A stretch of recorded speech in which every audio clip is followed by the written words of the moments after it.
Hot cross buns, hot cross buns. Oh, I'm sorry, I was in the middle of busting out some sick jams. Anyway, we've already gone through 10 amazing video game soundtracks, so it's only natural that we only have 10 more to go.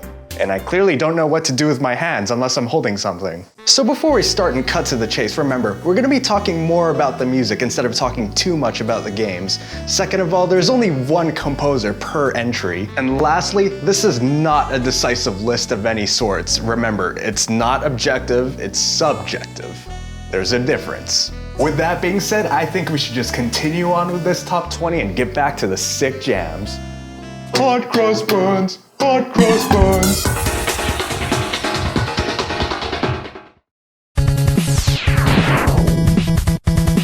Let's begin this end of the countdown with Ninja Gaiden because it has a soundtrack that gets me in the zone. But not just any zone, the Ninja Zone!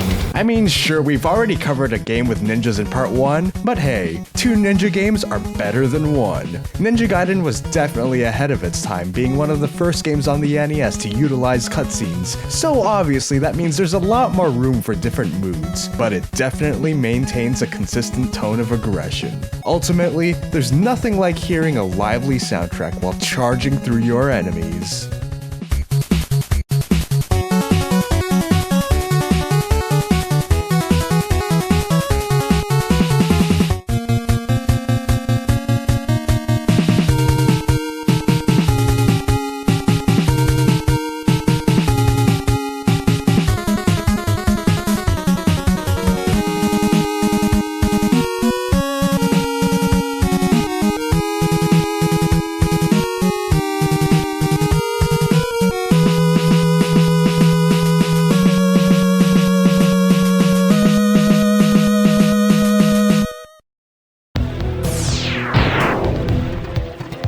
StarCraft's soundtrack somehow has the ability to maximize my thinking capacity whenever I listen to it, but I guess that's exactly the kind of music you would want in a real-time strategy game, so it's definitely fitting in that regard. I just love how there are different groups of songs written to specifically fit each race in the game, while at the same time all sharing one thing in common, and that is being the music of war.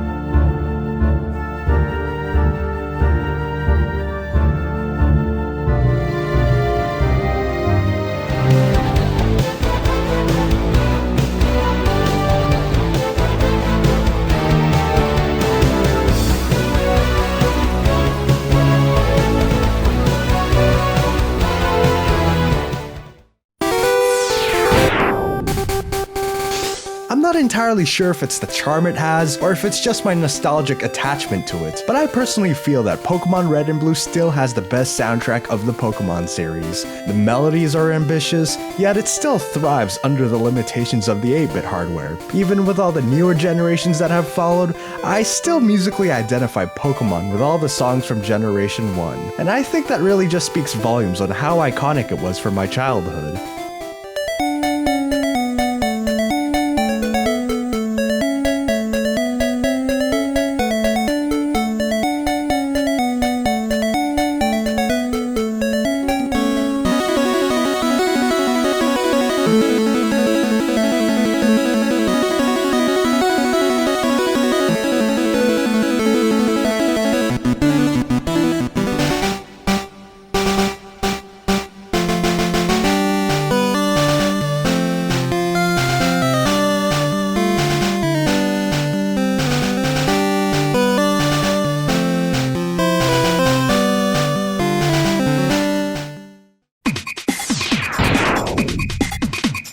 On top of being my favorite Mario game, Super Mario RPG fittingly enough also has my favorite Mario soundtrack. It's adventurous, fun, and lighthearted. I just like how dynamic the soundtrack can get while still maintaining that distinctive uplifting mood that the Mario games in general are known for. It's nice to know that no matter how bright or dark it gets, Super Mario RPG doesn't take itself too seriously when it comes to the music it has to offer.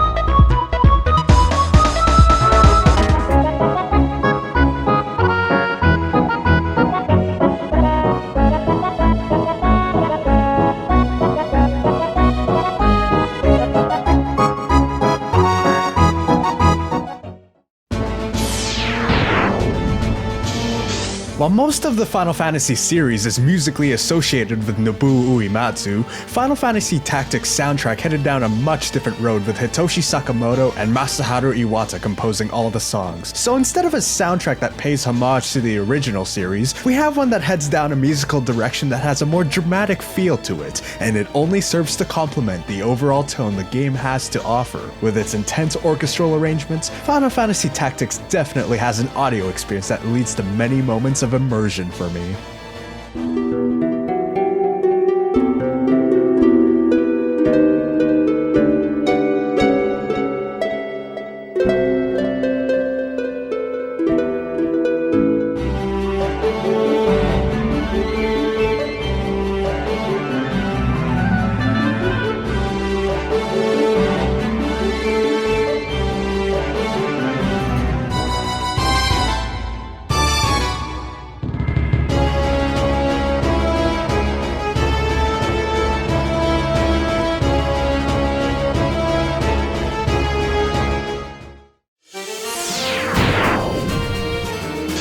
Fire Emblem Awakening soundtrack is one of the more recent ones that have tickled my fancy. It's lively, charismatic, and constantly has a seamless flow of progression. The music escalates and diminishes itself depending on the level of action happening, and it's truly executed masterfully. It might be just me, but I sense a lot of motivational overtones in the songs. You can be the judge on that one.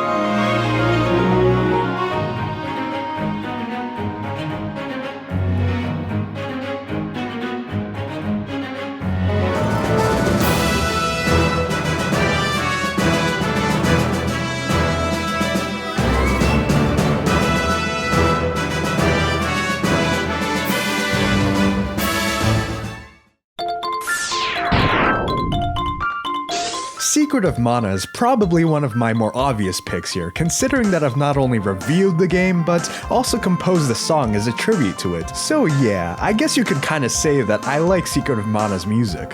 A lot. With complex melodies that go bold places and a unique combination of instruments, Secret of Mana's music is the kind that leaves me speechless.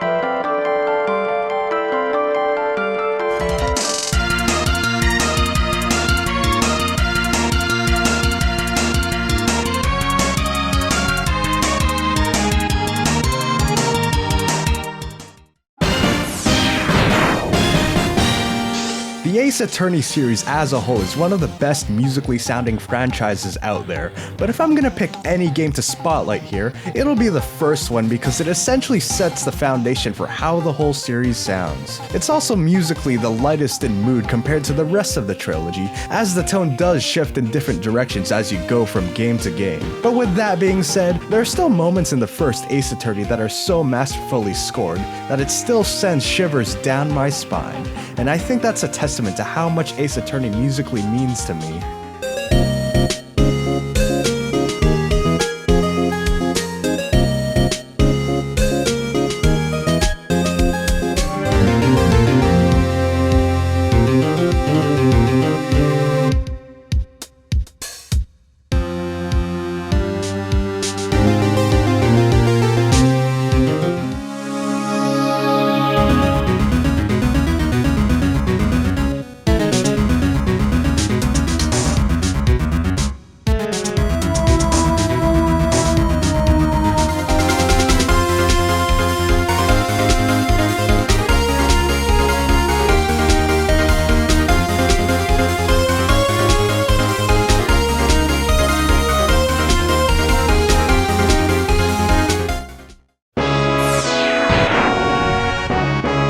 From start to finish and song to song, Final Fantasy VI soundtrack is a stunning listen. Especially back when the game was brand new, it left the biggest impression on me. Normally when it came to the games that I had played up to that point, music served to be more of a complementary element. But with Final Fantasy VI, so many moments were so masterfully scored that I couldn't help but be completely enthralled by the music. Heck, there's even the opera scene where music was the main focus for a while. So yeah, at this point I think I should just let the music do the rest of the talking for me.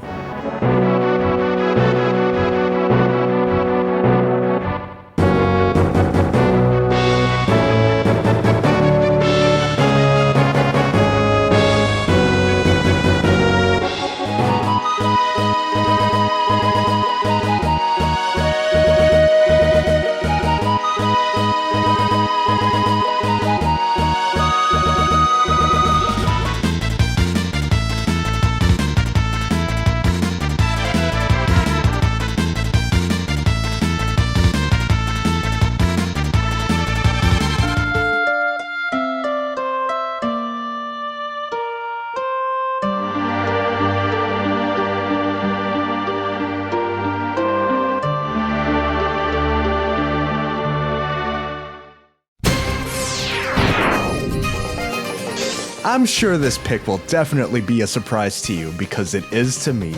Ragnarok Online 2 has one of the best soundtracks that I've ever heard, and I'm not even joking. If anything, it is a joke that a soundtrack as good as this one is wasted on what is essentially a World of Warcraft clone. I mean, I can perfectly sum up my experience right here. Hello? Is there anyone out there? Is anyone home? No? Okay.